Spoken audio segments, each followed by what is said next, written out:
प्रधानमंत्री मोदी उत्तराखंड के हरिद्वार लोकसभा सीट पर प्रचार करने के लिए 11 अप्रैल को आ रहे हैं। पीएम मोदी के इस दौरे को लेकर बीजेपी ने तैयारियां जारी रखी हैं। इसके अलावा केंद्रीय गृह मंत्री अमित शाह, रक्षा मंत्री राजनाथ सिंह और यूपी के मुख्यमंत्री योगी आदित्यनाथ समेत कई बड़ी हस्तियां देवभूमि में प्रचार के लिए पहुंचेंगी।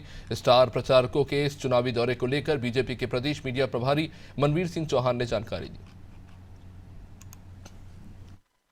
बीजेपी के स्टार प्रचारकों का उत्तराखंड पहुंचने का सिलसिला शुरू हो गया है। प्रधानमंत्री नरेंद्र मोदी ने नैनीताल लोकसभा सीट के रुद्रपुर से चुनावी प्रचार भी शुरू किया और उसके बाद बीजेपी के राष्ट्रीय अध्यक्ष जेपी नड्डा ने टिहरी लोकसभा और अल्मोड़ा लोकसभा में चुनावी जनसभा को संबोधित किया। और अब कौन कौन से बड़े स्टार प्रचारक उत्तराखंड में चुनावी प्रचार करने के लिए पहुंच रहे हैं, बातचीत करने के लिए हमारे साथ मौजूद है उत्तराखंड बीजेपी के मीडिया के प्रदेश प्रभारी मनवीर सिंह चौहान जी। चौहान जी, आपसे जानना चाहेंगे कि जो उत्तराखंड में चुनावी प्रचार है, इसकी शुरुआत प्रधानमंत्री ने की, जेपी नड्डा जो कि बीजेपी के राष्ट्रीय अध्यक्ष हैं वो भी पहुंचे, और अब इसके बाद कौन कौन बड़े बड़े स्टार प्रचारक जो हैं वो चुनावी प्रचार करने के लिए यहाँ पहुंचने वाले हैं? निश्चित रूप से हमारे यशस्वी प्रधानमंत्री नरेंद्र भाई मोदी जी ने विजय संघनाद रैली से रुद्रपुर में चुनावी अभियान का शुभारंभ किया।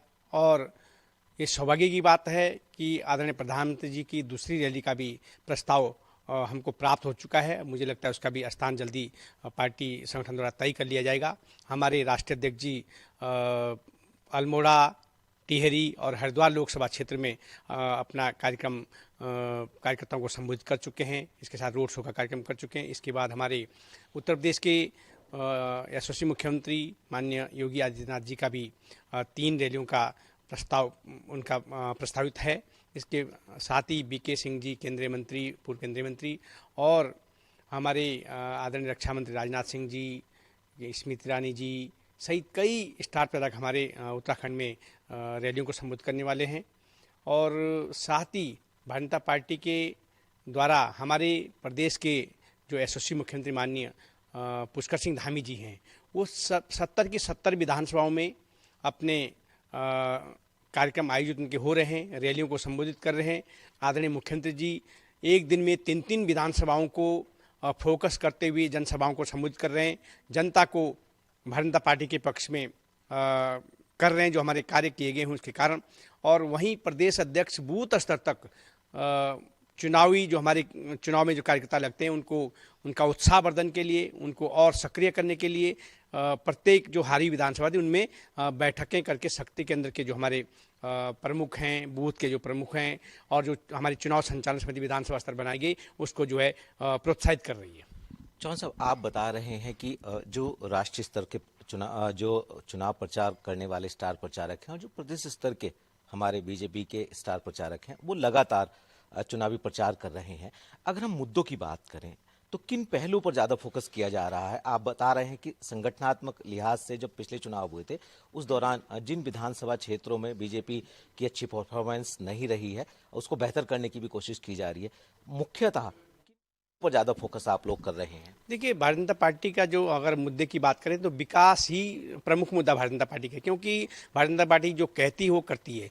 भारतीय जनता पार्टी, चाहे हम प्रदेश की सरकार, आदरणीय प्रदेश के मुख्यमंत्री पुष्कर सिंह धामी जी के सरकार की बात करें, जो जनता से हमने 2022 में वादा किया, उस जो चुनावी घोषणा पर जो संकल्प पत्र हमने जारी किया था उसकी करीब 80% से ऊपर हम उन घोषणाओं को पूरा कर चुके हैं। वहीं केंद्र की सरकार जो हमारी भारतीय जनता पार्टी आदरणीय नरेंद्र मोदी जी की सरकार है, उसके ये 10 वर्षों का जो कार्यकाल है, उस कार्यकाल में भारतीय जनता पार्टी के जो मूल एजेंडे थे, हम धारा 370 की बात करें, हम राम मंदिर के निर्माण की बात करें, हम सीएए की बात करें, सही जो गंभीर और जो देश के लिए आवश्यक थे उनको पूरा करने का वादा भी नरेंद्र मोदी सरकार ने पूरा किया। इसलिए और महत्वाकांक्षी योजनाएं जो आम जन के हित की योजनाएं आदरणीय नरेंद्र भाई मोदी ने लागू की हैं, विकास की कई योजनाएं जो संचालित हो रही हैं, निश्चित रूप से विकास को फोकस करते हुए भारतीय जनता पार्टी आम जनता के बीच गई है। चौहान जी, हम बात कर रहे हैं बीजेपी के स्टार प्रचारकों की चुनाव प्रचार की।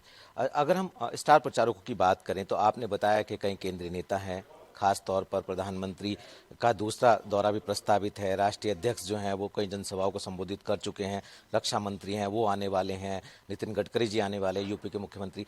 क्या फिल्म जगत से जुड़े लोग भी चुनाव प्रचार करने के लिए यहाँ पहुँचेंगे?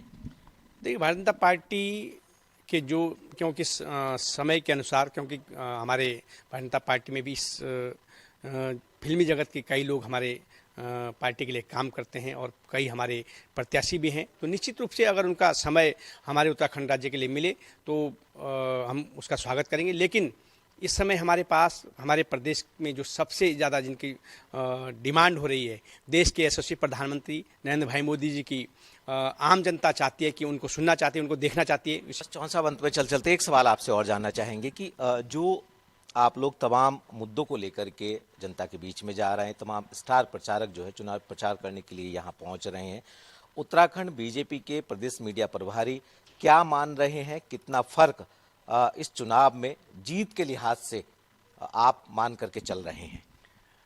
हम स्पष्ट ये कह सकते हैं कि भारतीय जनता पार्टी 2014 में करीब 51-52% वोट भारतीय जनता पार्टी को प्राप्त हुए थे लोकसभा में। 19 में हम 10% का उसमें इजाफा हुआ था, 61 और 62% हमको प्राप्त हुए। इस समय प्रदेश नेतृत्व के द्वारा 75% हासिल करने का लक्ष्य रखा है और मुझे लगता है इस लक्ष्य को हम पार करने वाले हैं।